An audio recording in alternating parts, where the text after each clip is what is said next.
The Democratic Party rang up a bill of $38,000 to find that email. Think about that. Your taxpayers' dollars, $38,000 to find an email like that. That had no consequence. This is unprecedented. This has never been done before. So the Democrats owe that money? Yes. Yeah. The Democrats rang up a taxpayer bill of $38,000. In August 7th, I believe, in the Milwaukee Sentinel. In the Milwaukee Sentinel, there's an article about the Department of Administration under Jim Doyle. Same thing, open records case. They were charged. It cost the taxpayers $81,000. But nobody said a word about that. You see, they didn't pay it, and I don't have to pay it either.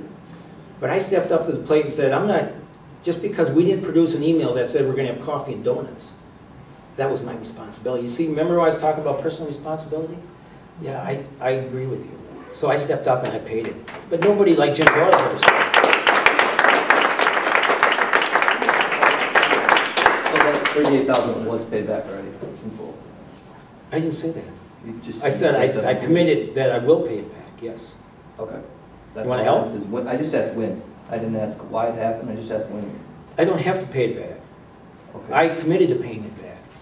And I didn't say it was going to be paid back by June 1st or March 31st. But I am paying it back. All right.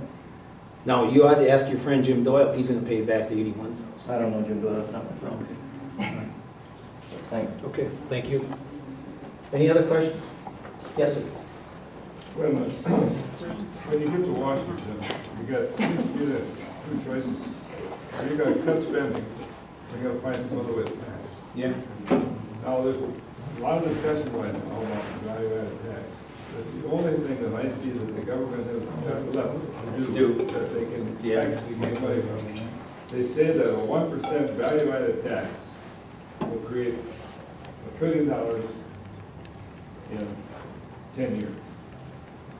$1 trillion in 10 years. That's, now they don't stop. They won't stop there. They get to that point where you put a value-added tax, which is really put on the product before it's built into the price you pay. That's the way it's done in Europe. And I'm sure they do the same thing here. Then you don't even know that. It's another one of the ways the government covers up stuff.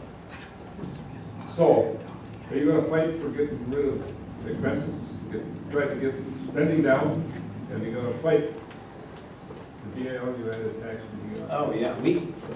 There's no way that we can add another tax to what we're already paying.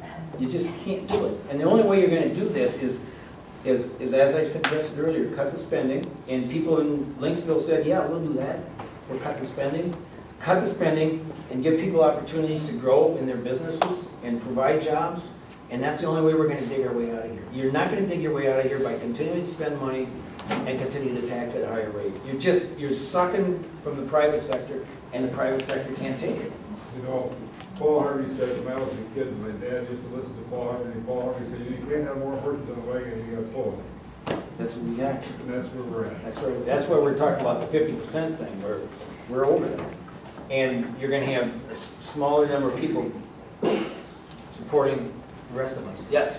Will you work to decrease the size of the government? You know, like I think we have to. These 12,000 new IRS, these new programs, right and left. I think we have to. The only growth in jobs has been in government since Obama was the president. And I think that's an intentional thing he's doing, killing the private sector and growing the government. Yeah, it has to stop. It has to stop.